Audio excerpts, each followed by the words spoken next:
Welcome to T-SAT. ఈరోజు మనం రసాయన శాస్త్రంలోని పరమాణు నిర్మాణం అనేటువంటి అంశం గురించి నేర్చుకుంటున్నాం.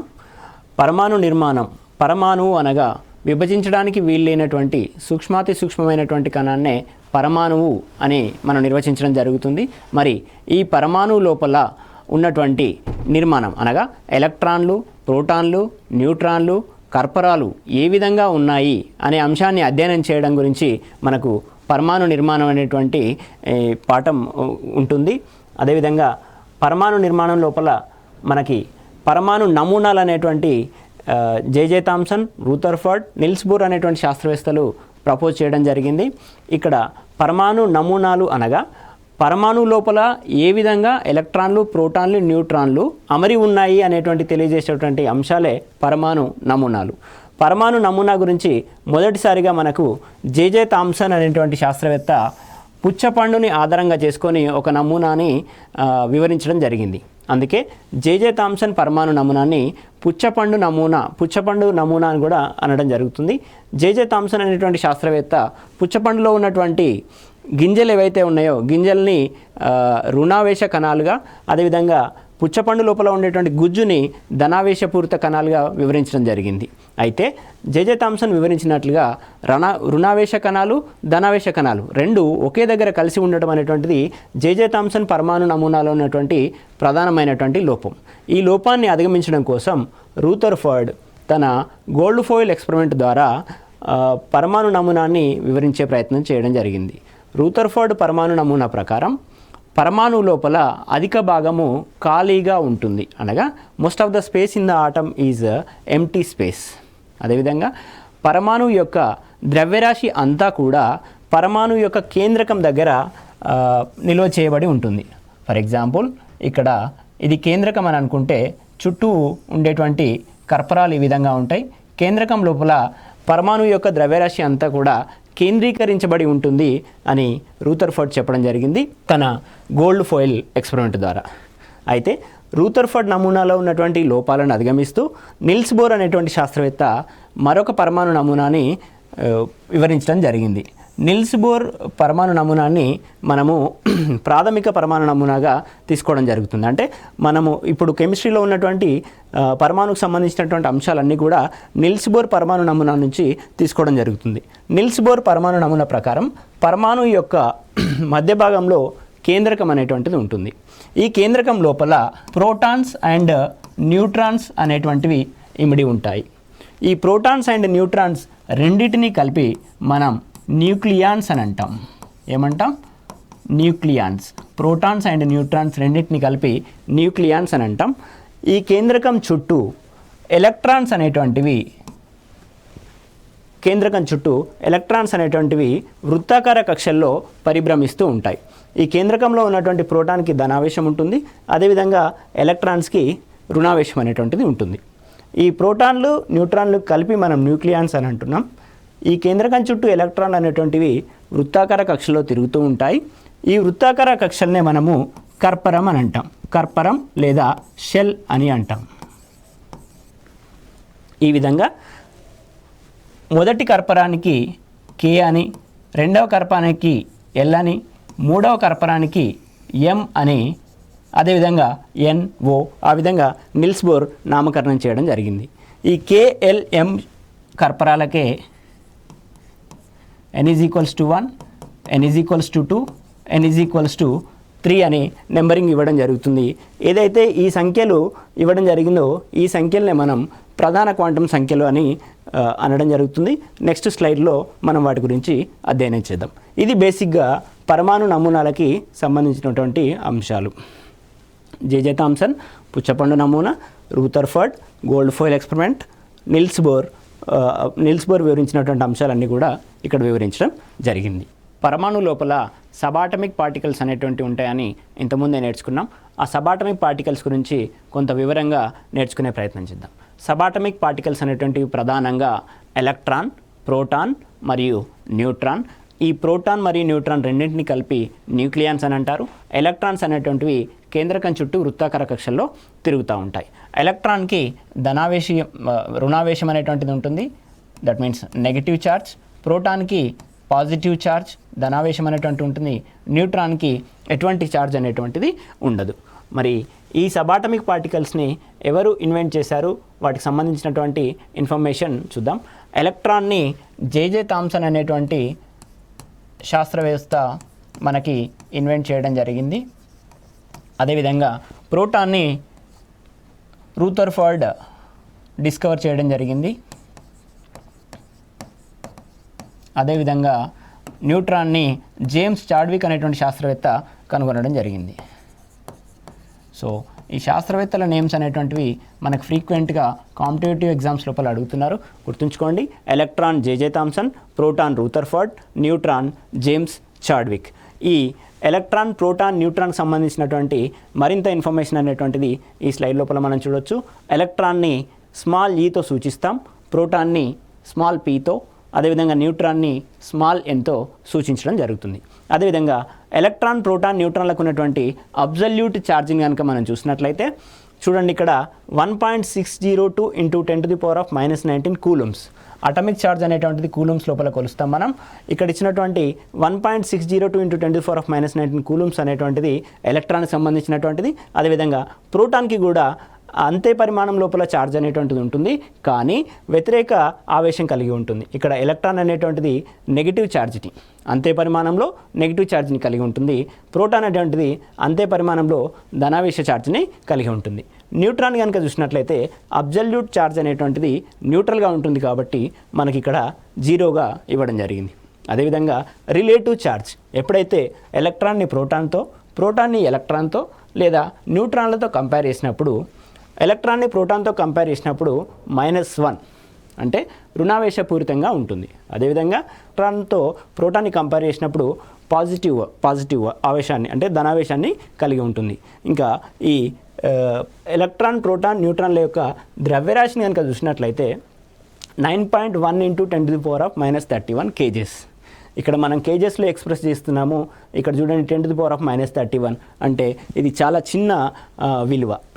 అదేవిధంగా ప్రోటాన్ యొక్క ద్రవ్యరాశిని కనుక చూసినట్లయితే 1.67 × 10⁻⁻27. న్యూట్రాన్ యొక్క ద్రవ్యరాశిని కనుక చూసినట్లయితే 1.67 × 10⁻⁻27. ఇక్కడ ప్రోటాన్కి, న్యూట్రాన్కి థర్డ్ డెసిమల్ తర్వాత వాల్యూస్ అనేటువంటి చేంజ్ అవుతున్నాయి, గమనించగలరు. అదేవిధంగా మాస్ని అటామిక్ మాస్ యూనిట్లో ఎక్స్ప్రెస్ చేస్తే 0.00054 అటామిక్ మాస్ యూనిట్స్ ఏఎంయూస్ అని ఎలక్ట్రాన్కి, అదేవిధంగా ప్రోటాన్కి, న్యూట్రాన్కి చూడండి 1.00727, 1.00867 థర్డ్ డెసిమల్స్ తర్వాత వాల్యూస్ అనేటువంటివి మారుతున్నాయి. ఇక్కడ ఎలక్ట్రాన్కి నెగ్లిజిబుల్ మాస్ అనేటువంటిది ఉంటుంది, కంపారిటివ్గా అప్రాక్సిమేట్ మాస్, అండ్ ప్రోటాన్కి 1 యూనిట్ మాస్, న్యూట్రాన్కి 1 యూనిట్ మాస్ అనేటువంటిది ఉండడం జరుగుతుంది. ఇది పరమాణు లోపల ఉండేటువంటి సబాటమిక్ పార్టికల్స్కి సంబంధించినటువంటి మరింత వివరణ. నెక్స్ట్ చూసినట్లయితే సబాటమిక్ పార్టికల్స్ మరి వారు డిస్కవర్ సైంటిస్ట్ గురించి నేర్చుకోవడం జరిగింది. ఆ తర్వాత మరిన్ని ప్రాథమిక అంశాలైనటువంటి పరమాణు సంఖ్య, ద్రవ్యరాశి సంఖ్యల గురించి అధ్యయనం చేద్దాం. పరమాణు సంఖ్యను జడ్తో సూచించడం జరుగుతుంది. పరమాణు సంఖ్య యొక్క నిర్వచనాన్ని కనుక తీసుకున్నట్లయితే మనం ఇంతకుముందు కేంద్రకం లోపల ప్రోటాన్లు, న్యూట్రాన్లు అనేటివి ఉంటాయి. ఆ రెండింటిని కలిపి న్యూక్లియాన్లు అని అంటామని చెప్పడం జరిగింది. అదేవిధంగా ఇక్కడ పరమాణు సంఖ్యను కనుక తీసుకున్నట్లయితే కేంద్రకంలో ఉన్న ప్రోటాన్ల సంఖ్యనే పరమాణు సంఖ్య అని అంటాం. కేంద్రకం లోపల ప్రోటాన్లు, న్యూట్రాన్లు ఉన్నప్పటికీ కేవలం ప్రోటాన్ల సంఖ్యనే పరమాణు సంఖ్య అని పిలవడం జరుగుతుంది. For example, if I take hydrogen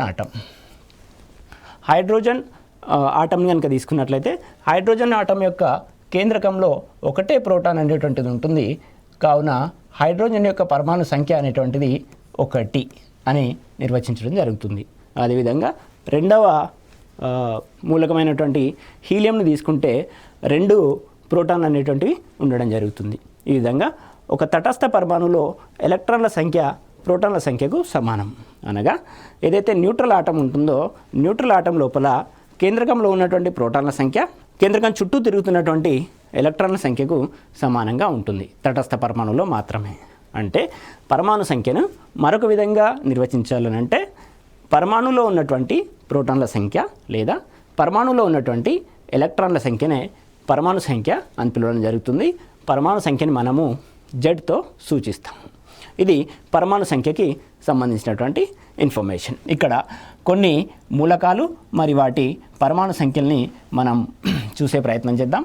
hydrogen 1, helium 2, అదేవిధంగా నైట్రోజన్ 7, కార్బన్ 6, ఆక్సిజన్ 8. అంటే ఈ పరమాణు సంఖ్యలకి అర్థం ఏంటంటే హైడ్రోజన్ లోపల ఒక ప్రోటాన్ ఉంది, అదేవిధంగా ఒక ఎలక్ట్రాన్ ఉంది. నైట్రోజన్ లోపల 7 ప్రోటాన్స్ ఉన్నాయి, 7 ఎలక్ట్రాన్లు అనేటువంటివి ఉండడం జరిగింది. కార్బన్ లోపల 6 ఎలక్ట్రాన్లు, ఆక్సిజన్ లోపల 8 ఎలక్ట్రాన్లు లేదా 8 ప్రోటాన్లు. తటస్థ పరమాణు లోపల ఎలక్ట్రాన్ల సంఖ్య అనేటువంటిది ప్రోటాన్ల సంఖ్యకు సమానంగా ఉంటుంది కాబట్టి ఆక్సిజన్ లోపల 8 ఎలక్ట్రాన్లు 8 ప్రోటాన్లు అనేటువంటివి ఉండడం జరుగుతుంది. సో ఇది పరమాణు సంఖ్యకి సంబంధించినటువంటి సమాచారం. ఇక్కడ ఒక సూత్రం రూపం లోపల పరమాణు సంఖ్య ఇవ్వడం జరిగింది. పరమాణు సంఖ్య ఈజ్ ఈక్వల్స్ టు ప్రోటాన్ల సంఖ్య ఈజ్ ఈక్వల్స్ టు ఎలక్ట్రాన్ల సంఖ్య. అంటే పరమాణు సంఖ్య అనేటువంటిది ప్రోటాన్ల సంఖ్యకు సమానంగా, అదేవిధంగా ఎలక్ట్రాన్ల సంఖ్యకు సమానంగా ఉంటుంది. ఎప్పుడు? తటస్థ అణువులో. ఎందుకు తటస్థ పరమాణువులో అని మాత్రమే మెన్షన్ చేస్తున్నాను నేను? తటస్థ అణువు కాకుండా ఉన్నట్లయితే for example X is the atom. X అనేటువంటిది ఒక పరమాణువు. ఈ ఎక్స్ పరమాణువు లోపల 8 ఎలక్ట్రాన్లు అనేటువంటివి ఉన్నాయి. ఈ ఎక్స్కి నేను ఒక ఎలక్ట్రాన్ని ఇవ్వడం జరుగుతుంది. ఎప్పుడైతే ఎక్స్కి ఒక ఎలక్ట్రాన్ని యాడ్ చేయడం జరిగిందో, కలపడం జరిగిందో, x plus 1 electron gives rise to x minus 1. ఇప్పుడు చూడండి, ఇది తటస్థ పరమాణువు కాదు, ఇది ఒక రుణావేశపూరితమైనటువంటి అయాన్. దీన్నే మనము యానయాన్ అని పిలవడం జరుగుతుంది. సో ఈ యానయాన్ లోపల 9 ఎలక్ట్రాన్లు అనేటువంటివి ఉండడం జరుగుతుంది. అప్పుడు ఎక్స్ మైనస్ 1 యొక్క పరమాణు సంఖ్యని 9గా నిర్వచించకూడదు. ఎక్స్ యొక్క తటస్థ అణువుని తీసుకోవాలి. ఈ తటస్థ అణువు ఏదైతే ఉందో ఈ తటస్థ పరమాణువులో ఉన్నటువంటి ఎలక్ట్రాన్ల సంఖ్యనే మనము పరమాణు సంఖ్య అని అంటున్నాం, లేదా ప్రోటాన్ల సంఖ్యనే పరమాణు సంఖ్య అని పిలవడం జరుగుతుంది. అందుకోసమే ఇక్కడ తటస్థ అణువులు అనేటువంటిది మెన్షన్ చేయడం జరిగింది. నెక్స్ట్ మనం పరమాణు సంఖ్య తర్వాత ద్రవ్యరాశి సంఖ్యను నిర్వచించే ప్రయత్నం చేద్దాం. ఇవి రెండు కూడా ఫ్రీక్వెంట్గా ఎగ్జామ్లో వస్తున్నటువంటి డెఫినేషన్. వీటిని బేస్ చేసుకొని కొన్ని క్వశ్చన్లు కూడా మనం సాల్వ్ చేద్దాం. నెక్స్ట్ ద్రవ్యరాశి సంఖ్య. ఇంతకుముందే మనం చెప్పుకున్నాం, న్యూక్లియాన్లు అంటే కేంద్రకంలో ఉన్నటువంటి న్యూట్రాన్లు మరియు ప్రోటాన్లు. ఈ మొత్తం న్యూక్లియాన్ల సంఖ్యనే ఇప్పుడు ద్రవ్యరాశి సంఖ్య అని పిలవడం జరుగుతుంది. అంటే రూథర్ఫర్డ్ చెప్పినట్టుగా పరమాణు యొక్క మొత్తం ద్రవ్యరాశి అంతా కూడా కేంద్రకం దగ్గర కేంద్రీకృతమై ఉంది. కేంద్రకం లోపల ఉన్నటువంటి సబాటమిక్ పార్టికల్స్ ఏవైతే ఉన్నాయో, ప్రోటాన్ అండ్ న్యూట్రాన్, ఇవి మాత్రమే పరమాణు యొక్క భారానికి, పరమాణు యొక్క ద్రవ్యరాశికి కారణమవుతున్నాయి. కావున మొత్తం న్యూక్లియాన్ల సంఖ్యనే ద్రవ్యరాశి సంఖ్య నిర్వచించడం జరుగుతుంది. ద్రవ్యరాశి సంఖ్య ఈజ్ ఈక్వల్స్ టు ప్రోటాన్ల సంఖ్య ప్లస్ న్యూట్రాన్ల సంఖ్య. దీన్నే మనం ఇంగ్లీష్లో మాస్ నెంబర్ అని అంటాం. ద్రవ్యరాశి సంఖ్య ఈజ్ ఈక్వల్స్ టు ప్రోటాన్ల సంఖ్య ప్లస్ న్యూట్రాన్ల సంఖ్య. ద్రవ్యరాశి సంఖ్యను ఏతో సూచిస్తాము, పరమాణు సంఖ్యని జెడ్తో సూచిస్తాము. సో ZXA మెథడ్ అంటే ఏంటంటే ఎక్స్ అనేటువంటిది ఎలిమెంట్, జెడ్ అనేటువంటిది పరమాణు సంఖ్య, ఏ అనేటువంటిది ద్రవ్యరాశి సంఖ్య. For example if I right 6C12, నేను 6C12 అని రాసినట్లయితే 6 అనేటువంటిది పరమాణు సంఖ్యని, 12 అనేటువంటిది ద్రవ్యరాశి సంఖ్యని సూచిస్తుందని గుర్తుంచుకోవాలి. ఇదే విధంగా మనము అన్ని ఎలిమెంట్స్ని రాయడం జరుగుతుంది. 7N14. ఇక్కడ 7 అనేటువంటిది పరమాణు సంఖ్యని, 14 అనేటువంటిది ద్రవ్యరాశి సంఖ్యని సూచిస్తుంది. సో ద్రవ్యరాశి సంఖ్య ఈజ్ ఈక్వల్స్ టు ప్రోటాన్ల సంఖ్య ప్లస్ న్యూట్రాన్ల సంఖ్య. ఇక్కడ ప్రోటాన్ల సంఖ్యనే మనం పరమాణు సంఖ్య అంటాం కాబట్టి జెడ్ అనేటువంటిది ఇక్కడ ఇవ్వడం జరిగింది. ప్రోటాన్ల సంఖ్య ప్లస్ న్యూట్రాన్ల సంఖ్య, ఇదే ద్రవ్యరాశి సంఖ్య. ఈ పరమాణు సంఖ్య ద్రవ్యరాశి సంఖ్య అంటే అటామిక్ నెంబర్, మాస్ నెంబర్తో పాటు మనకి అటామిక్ వెయిట్ అనేటువంటి ఇంకొక కాన్సెప్ట్ కూడా ఉంది. అటామిక్ వెయిట్ అంటే ఏం లేదు, ప్రతి ఆటంకి ఐసోటోప్స్ అనేటువంటివి ఉంటాయి. ఈ ఐసోటోప్ల యొక్క యావరేజ్ వెయిట్ని తీసుకొని క్యాల్కులేట్ చేసిందే అటామిక్ వెయిట్. అందుకే మనకు ద్రవ్యరాశి సంఖ్య అనేటువంటిది నిర్దిష్టమైన సంఖ్యగా ఉంటుంది. అటామిక్ వెయిట్ అనేటువంటిది డెసిమల్స్ లోపల ఉండడం జరుగుతుంది. నెక్స్ట్ మనము పరమాణు సంఖ్య, ద్రవ్యరాశి సంఖ్య గురించి నేర్చుకున్న తర్వాత న్యూట్రాన్ల సంఖ్యని ఏ విధంగా ద్రవ్యరాశి సంఖ్య, పరమాణు సంఖ్య నుంచి కనుక్కోవచ్చు అనే విషయాన్ని చూద్దాం. ఇంతకుముందు నేను ద్రవ్యరాశి సంఖ్య గురించి చెప్పినప్పుడు ఒక ఫార్ములా రాయడం జరిగింది. ద్రవ్యరాశి సంఖ్య ఈజ్ ఈక్వల్స్ టు ప్రోటాన్ల సంఖ్య ప్లస్ న్యూట్రాన్ల సంఖ్య. అక్కడి నుంచి వచ్చిందే ఈ ఫార్ములా. న్యూట్రాన్ల సంఖ్యని బేస్ చేసుకొని రాస్తే న్యూట్రాన్ల సంఖ్య ఈజ్ ఈక్వల్స్ టు ద్రవ్యరాశి సంఖ్య మైనస్ పరమాణు సంఖ్య. n is equals to Z minus A. n అంటే న్యూట్రాన్ల సంఖ్య, z అనేటువంటిది ద్రవ్యరాశి సంఖ్య, ఏ అనేటువంటిది పరమాణు సంఖ్య. ఓకేనా. ఇక్కడ ఒక క్వశ్చన్ ఇవ్వడం జరిగింది. కార్బన్ మరియు ఆక్సిజన్లోని న్యూట్రాన్ల సంఖ్యని కనుగొనండి. కార్బన్ కనుక తీసుకున్నట్లయితే మనము 6C12 అని రాయడం జరుగుతుంది. ఇక్కడ ఉన్నటువంటిది మనకి ఇది ద్రవ్యరాశి సంఖ్య, ఇది పరమాణు సంఖ్య. సో 6C12 మనకి number of neutrons is equals to, అంటే న్యూట్రాన్ల సంఖ్య ఈజ్ ఈక్వల్స్ టు ద్రవ్యరాశి సంఖ్య మైనస్ పరమాణు సంఖ్య. 12 మైనస్ 6 ఈజ్ ఈక్వల్స్ టు 6. ఈ విధంగా మనకి ఎగ్జామ్ లోపల ప్రశ్నలు వచ్చేటువంటి అవకాశం ఉంది. అదేవిధంగా ఆక్సిజన్ కనుక తీసుకున్నట్లయితే ఆక్సిజన్ 8O16, పరమాణు సంఖ్య అనేటువంటిది 8, ద్రవ్యరాశి సంఖ్య అనేటువంటిది 16. నెంబర్ ఆఫ్ న్యూట్రాన్ల సంఖ్యని కనుక కనుగొనాలనంటే న్యూట్రాన్ల సంఖ్య is equals to 16 minus 8. 16 minus 8. n is equals to 8. ఈ విధంగా న్యూట్రాన్ల సంఖ్య అనేటువంటిది 8గా ఉంటుంది. ఇక్కడ మీరు చెక్ చేసుకోవచ్చు. Number of neutrons in oxygen atom is equals to 8. Number of neutrons in carbon atom is equals to 6. Number of neutrons varies in isotopes that I explain later. Okay. ఈ విధంగా న్యూట్రాన్ల సంఖ్యను కనుగొనడానికి ఇది formula. n is equals to Z minus A గుర్తుపెట్టుకోండి. Next మనకు పరమాణు నిర్మాణం లోపల పరమాణు నిర్మాణం ఆధారంగా వచ్చినటువంటి మరొక 2 అంశాలు ఐసోబార్లు, ఐసోటోప్లు, ఐసోటోన్లు. ఈ విధంగా ఐసోబార్ల మీద, ఐసోటోప్ల మీద మనకి ఫ్రీక్వెంట్గా క్వశ్చన్స్ అడగడం, వాటి కింద ఆన్సర్స్ ఇవ్వడం జరుగుతుంది. క్లియర్గా నేర్చుకునే ప్రయత్నం చేద్దాం. ఐసోబార్లు అనగా ఒకే ద్రవ్యరాశి సంఖ్య కలిగి భిన్నమైన పరమాణు సంఖ్య కలిగిన పరమాణువులను ఐసోబార్లు అనడం జరుగుతుంది. ఇంతకుముందు మనం పరమాణు సంఖ్య మరియు ద్రవ్యరాశి సంఖ్య గురించి నేర్చుకున్నాం. ఇక్కడ ఏమంటున్నాడు, ద్రవ్యరాశి సంఖ్య అనేటువంటిది సమానంగా ఉంటుంది. ఐసోబార్లు అనేటువంటి పరమాణువులకి ద్రవ్యరాశి సంఖ్య సమానంగా ఉంటుంది, కానీ పరమాణు సంఖ్య అనేటువంటిది డిఫరెంట్గా ఉంటుంది. ఎప్పుడైతే పరమాణు సంఖ్య డిఫరెంట్గా ఉంటుందో, పరమాణు సంఖ్య అనేటువంటిది వేరువేరుగా ఉంటుందో, అవి వేర్వేరు మూలకాలకు సంబంధించినటువంటి పరమాణువులు. అనగా ఇక్కడ కార్బన్, నైట్రోజన్ అనేటువంటిది తీసుకోవడం జరిగింది. కార్బన్ యొక్క పరమాణు సంఖ్య 6, నైట్రోజన్ యొక్క పరమాణు సంఖ్య 7. అంటే కార్బన్ అనేటువంటిది ఒక మూలకం, నైట్రోజన్ అనేటువంటిది ఇంకొక మూలకం. కానీ ఇక్కడ కార్బన్ పరమాణు, నైట్రోజన్ పరమాణు రెండు కూడా ఒకే రకమైనటువంటి ద్రవ్యరాశి సంఖ్యను కలిగి ఉన్నాయి. అది 14. 6C14, 7N14. ఈ విధంగా ఒకే ద్రవ్యరాశి సంఖ్యను కలిగి ఉండి డిఫరెంట్గా, అంటే వేరువేరుగా పరమాణు సంఖ్యలను కలిగి ఉన్నట్లయితే వాటిని మనం ఐసోబార్లు అని చెప్పడం జరుగుతుంది. ఐసోబార్లు అనే కాన్సెప్ట్ లోపల మనకు ఏది సేమ్ ఉండాలనేది గుర్తుపెట్టుకోండి. ద్రవ్యరాశి సంఖ్య అనేటువంటిది సమానంగా ఉండాలి, 14. పరమాణు సంఖ్య అనేటువంటిది వేరువేరుగా ఉండాలి. ఇక్కడ ఒక చిన్న ట్రిక్ ఏంటంటే బార్ అంటే భారము, ద్రవ్యరాశి సంఖ్య అట్లా రిలేట్ చేసుకొని కన్ఫ్యూజ్ కాకుండా గుర్తుంచుకునే ప్రయత్నం చేయండి. అదేవిధంగా నెక్స్ట్ మనం ఐసోటోప్ల గురించి నేర్చుకునే ప్రయత్నం చేద్దాం. ఐసోటోపులు, ఇక్కడ పి అనేటువంటి పదం వస్తుంది. అదేవిధంగా పరమాణు సంఖ్య లోపల మొదటి పదం కూడా పరమాణు పి కాబట్టి ఆ విధంగా గుర్తుంచుకునే ప్రయత్నం చేయండి. ఐసోటోపుల లోపల పరమాణు సంఖ్య సమానంగా ఉంటుంది, ద్రవ్యరాశి సంఖ్య వేరువేరుగా ఉంటుంది.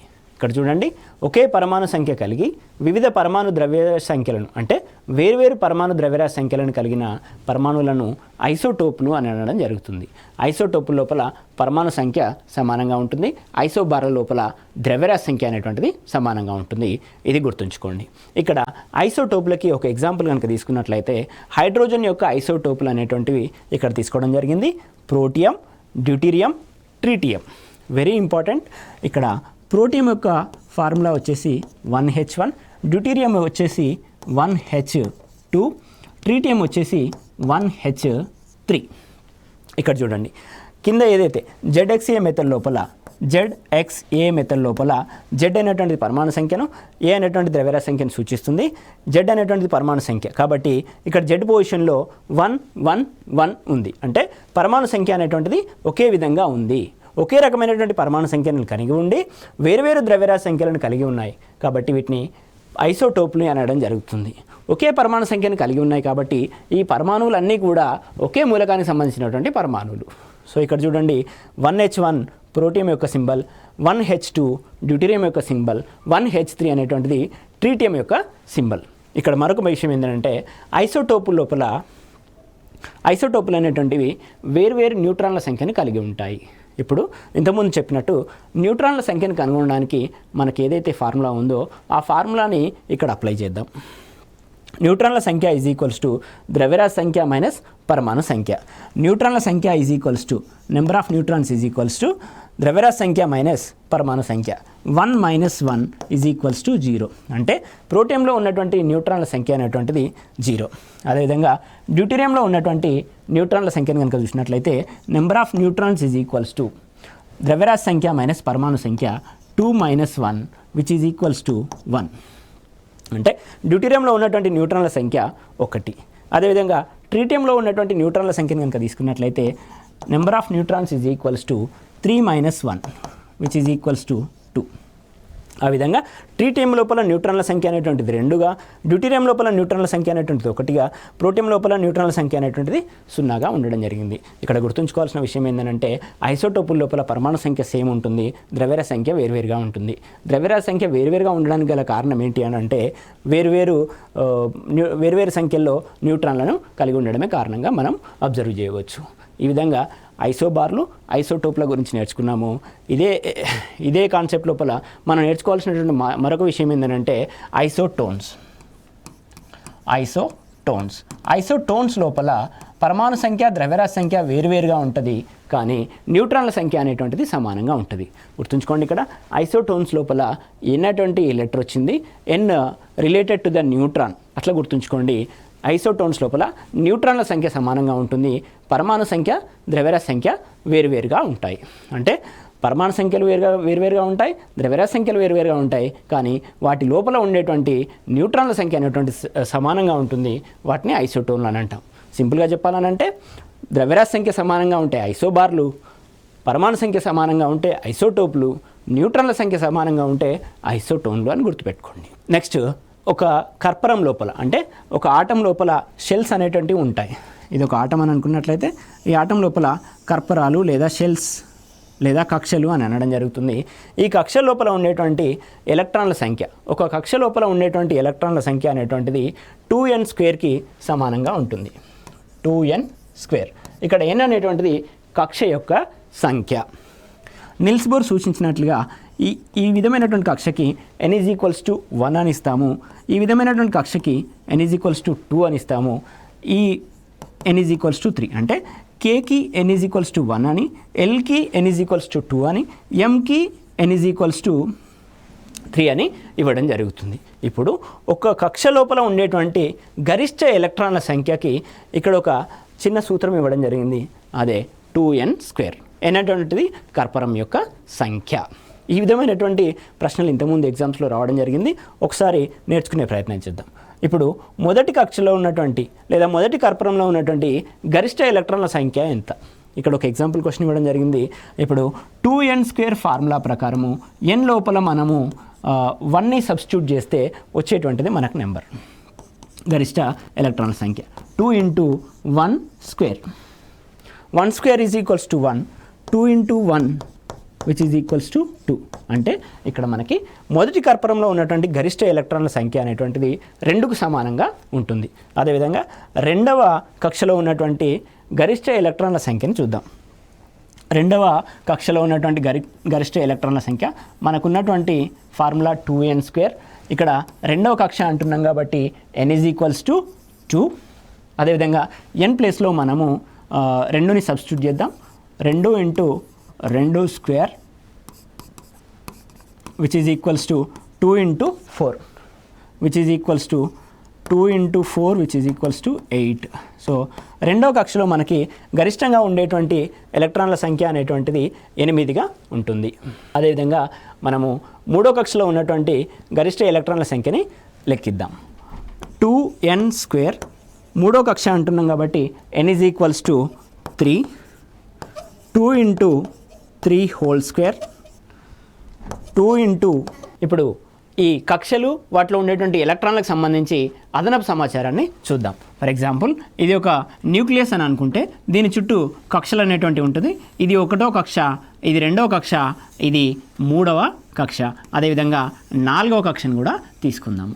ఇప్పుడు 1వ కక్ష లోపల n = 1 అని అనుకున్నాము. 2n² ఫార్ములా ప్రకారము 1వ కక్షలో ఉన్నటువంటి ఎలక్ట్రాన్ల సంఖ్య 2 ఎలక్ట్రాన్లు. అదేవిధంగా 2వ కక్షకి n = 2 అని అనుకున్నాము.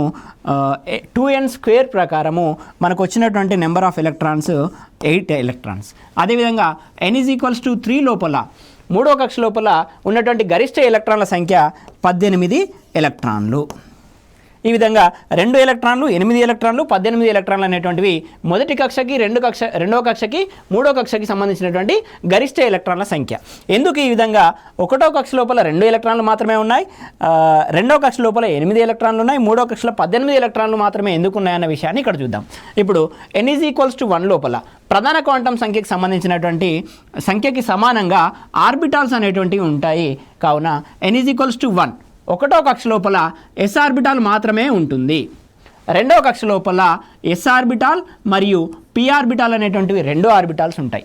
3వ కక్ష లోపల s ఆర్బిటాల్, p ఆర్బిటాల్ మరియు d ఆర్బిటాల్ 3 ఆర్బిటాల్స్ అనేటువంటి ఉంటాయి. అదేవిధంగా n = 4 తీసుకుంటే s orbital, p orbital, d orbital, అదేవిధంగా f ఆర్బిటాల్ అనేటువంటివి ఉండడం జరుగుతుంది. ఇప్పుడు మనకు తెలుసు s ఆర్బిటాల్ లోపల సబ్ ఆర్బిటాల్స్ అనేటువంటివి ఒకటే ఒక సబ్ ఆర్బిటాల్ అనేటువంటిది ఉంటుంది. p ఆర్బిటాల్ లోపల 3 సబ్ ఆర్బిటాల్స్ అనేటువంటివి ఉండడం జరుగుతుంది. వాటిని మనం px, py, pzతో సూచించడం జరుగుతుంది. ఇంకా తీసుకున్నట్లయితే d ఆర్బిటాల్ లోపల 5 సబ్ ఆర్బిటాల్స్ అనేటువంటివి ఉండడం జరుగుతుంది. 5 సబ్ ఆర్బిటాల్. ఇక్కడ ఒక్కొక్క సబ్ ఆర్బిటాల్ని నేను ఒక్కొక్క బాక్స్ చేత సూచించడం జరుగుతుంది. s లోపల ఒకటే బాక్స్ తీసుకున్నాను, అంటే ఒకటే సబ్ ఆర్బిటాల్. p లోపల 3 బాక్సులు తీసుకున్నాను, 3 సబ్ ఆర్బిటాల్. d లోపల 5 బాక్సెస్ తీసుకున్నాను, 5 సబ్ ఆర్బిటాల్స్. ఇప్పుడు ఒక్కొక్క బాక్స్ లోపల 2 ఎలక్ట్రాన్లు అనేటువంటివి ఉండడం జరుగుతుంది. అంటే s ఆర్బిటాల్ లోపల గరిష్టంగా ఉండేటువంటి ఎలక్ట్రాన్ల సంఖ్య 2 ఎలక్ట్రాన్లు. అదేవిధంగా p ఆర్బిటాల్ లోపల 3 బాక్సులు అనేటువంటి ఉంటాయి. ఒక్కొక్క బాక్స్ లోపల 2 ఎలక్ట్రాన్లు. కాబట్టి మొత్తంగా 6 ఎలక్ట్రాన్లు అనేటువంటివి p ఆర్బిటాల్ లోపల ఉండగలవు. అదేవిధంగా d ఆర్బిటాల్ లోపల మొత్తంగా 10 ఎలక్ట్రాన్లు అనేటువంటివి ఉండగలవు. ఇది ఒక ఆర్బిటాల్ లోపల ఉన్నటువంటి గరిష్ట ఎలక్ట్రాన్లకు సంబంధించినటువంటి ఇన్ఫర్మేషన్. ఇప్పుడు ఒక కర్పరంలో ఉన్నటువంటి గరిష్ట ఎలక్ట్రాన్లకు సంబంధించిన ఇన్ఫర్మేషన్ ఇది. 2 ఎలక్ట్రాన్లు, 8 ఎలక్ట్రాన్లు, 18 ఎలక్ట్రాన్లు. 1వ కక్ష లోపల 2 ఎలక్ట్రాన్లు, 2వ కక్ష లోపల 8 ఎలక్ట్రాన్లు, 3వ కక్ష లోపల 18 ఎలక్ట్రాన్లు. ఇప్పుడు ఒక ఆర్బిటాల్లో ఉన్నటువంటి గరిష్ట ఎలక్ట్రాన్లను ఆధారం చేసుకొని ఒక కక్షలో ఉన్నటువంటి గరిష్ట ఎలక్ట్రాన్లను నిర్ధారిద్దాం. 1వ కక్ష లోపల s ఆర్బిటాల్ మాత్రమే ఉంది. కావున 1వ కక్షలో గరిష్టంగా ఉండే ఎలక్ట్రాన్ల సంఖ్య 2 ఎలక్ట్రాన్లు. 2వ కక్ష లోపల 2 ఆర్బిటాల్స్ అనేటువంటి ఉండడం జరిగింది. s ఆర్బిటాల్ లోపల గరిష్టంగా 2 ఎలక్ట్రాన్లు, అదేవిధంగా p ఆర్బిటాల్ లోపల గరిష్టంగా 6 ఎలక్ట్రాన్లు.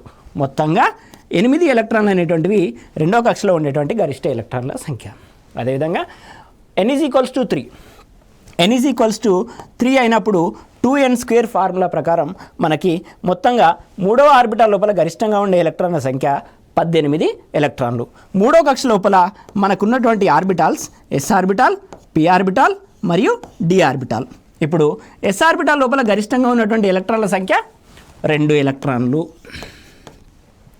p ఆర్బిటాల్లో గరిష్టంగా ఉన్నటువంటి ఎలక్ట్రాన్ల సంఖ్య 6 ఎలక్ట్రాన్లు. ఎందుకంటే 3 సబ్ ఆర్బిటాల్స్ ఉన్నాయి. ఒక్కొక్క సబ్ ఆర్బిటాల్ లోపల 2 ఎలక్ట్రాన్లు, 3 2 6 ఎలక్ట్రాన్స్. 6 ఎలక్ట్రాన్స్. అదేవిధంగా d ఆర్బిటాల్ లోపల ఉన్నటువంటి గరిష్ట ఎలక్ట్రాన్ల సంఖ్య 10 ఎలక్ట్రాన్లు. సో మొత్తంగా 3వ కక్ష లోపల s orbital, p orbital, d orbital అనేటువంటివి 3 ఆర్బిటాల్స్ ఉన్నాయి. కావున 2 + 6 + 10 ఇక్కడ రాస్తున్నాను. 2 + 6 + 10 మొత్తంగా 18 ఎలక్ట్రాన్స్ అనేటువంటివి ఉండడం జరుగుతుంది. అదేవిధంగా 4వ కక్షలోకి తీసుకున్నట్లయితే s orbital, p orbital, d orbital and f orbital అనేటువంటిది ఉండడం జరిగింది. f ఆర్బిటాల్ లోపల మనకు 7 సబ్ ఆర్బిటాల్స్ అనేటువంటివి ఉండడం జరుగుతుంది. 7 సబ్ ఆర్బిటాల్స్ అని అంటే ఒక్కొక్క సబ్ ఆర్బిటాల్ లోపల 2 ఎలక్ట్రాన్లు అనేటువంటివి ఉండడం జరుగుతుంది. సో ఒక్కొక్క సబ్ ఆర్బిటాల్ లోపల 2 ఎలక్ట్రాన్లు ఉన్నప్పుడు మొత్తంగా 7 సబ్ ఆర్బిటాల్స్ ఉన్నప్పుడు మనకి 14 ఎలక్ట్రాన్లు అనేటువంటివి ఎఫ్ ఆర్బిటాల్ లోపల ఉండడం జరుగుతుంది. ఇప్పుడు 4వ కక్షలో ఉండేటువంటి గరిష్ట ఎలక్ట్రాన్ల సంఖ్యని చెక్ చేసినట్లయితే మనకున్న ఫార్ములా ప్రకారం 2n² which is equals to n is equals to 4 అయినప్పుడు 4 4 16, 16 2 32 ఎలక్ట్రాన్, 32 ఎలక్ట్రాన్లు. అంటే 4వ కక్ష లోపల 32 ఎలక్ట్రాన్లు అనేటువంటివి ఉండాలి. సో అదేవిధంగా మనకు ఆర్బిటాల్లో ఉన్నటువంటి గరిష్ట ఎలక్ట్రాన్లను చెక్ చేసుకున్నట్లయితే 2 + 6 + 10 + 14 వీటన్నిటిని యాడ్ చేసినప్పుడు మనకి 32 ఎలక్ట్రాన్లు అనేటువంటివి 4వ కక్షలో ఉండడం జరుగుతుంది. ఇది ఒక కక్షలో ఉన్నటువంటి గరిష్ట ఎలక్ట్రాన్లు, అదేవిధంగా ఆర్బిటాల్లో ఉన్నటువంటి గరిష్ట ఎలక్ట్రాన్లకి సంబంధించినటువంటి సమాచారం. Thank you one and all.